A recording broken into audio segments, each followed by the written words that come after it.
Bucks did not come out. The stars of the NBA said they'd use their platform to promote the fight against racial injustice, and they've delivered on that promise. On Wednesday, teams boycotted crunch postseason matches in protest, following the police shooting of Wisconsin resident Jacob Blake. And it was Wisconsin's very own team, the Milwaukee Bucks, that led the way by not taking to the court for their game against Orlando. We are expected to play at a high level, give maximum effort, and hold each other accountable. We hold ourselves to that standard, and in this moment, we are demanding the same from lawmakers and law enforcement. We are calling for justice for Jacob Blake.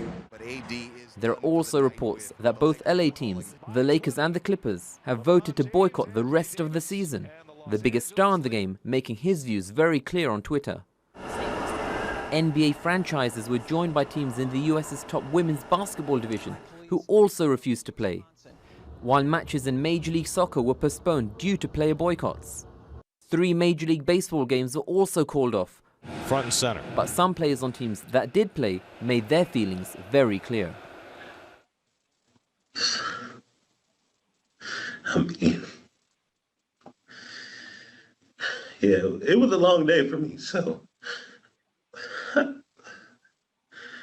kind of wasn't there mentally, but we'll be all right. The Black Lives Matter slogan has been highly visible across US sport in recent months, and it's clear that some are willing to walk away from a shot at glory to help win the fight against racial injustice. Suhail Malik. National basketball team Milwaukee Bucks stage an unprecedented boycott Wednesday, August 26, or first day in Manila, over the police shooting of a black man Sunday. The move forces the NBA to halt its playoff schedule and prompts a wave of walkouts by teams and players across other sports. The Bucks refused to play against the Orlando Magic in protest of the shooting of an African-American man, Jacob Blake, in Wisconsin on Sunday. Blake was seriously injured after being shot in the back 7 times by police officers.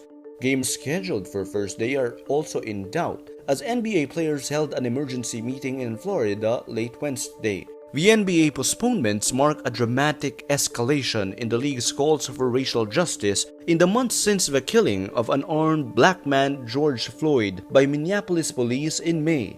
Los Angeles Lakers superstar LeBron James voices solidarity with the decision in a tweet, saying, quote, "We demand change. Sick of it." The boycott spread to other sports such as baseball, the Milwaukee Brewers game against the Cincinnati Reds. In tennis, 2-time Grand Slam champion Naomi Osaka abruptly announces her withdrawal from the WTA Western and Southern Open semifinals, where she was due to play on Thursday. The ATP and WTA eventually scrapped their games until Friday, issuing a statement saying tennis is, quote, "collectively taking a stance against the racial inequality and social injustice." The women's NBA postponed its scheduled fixtures for Wednesday, while Major League Soccer also called off 5 of 6 games.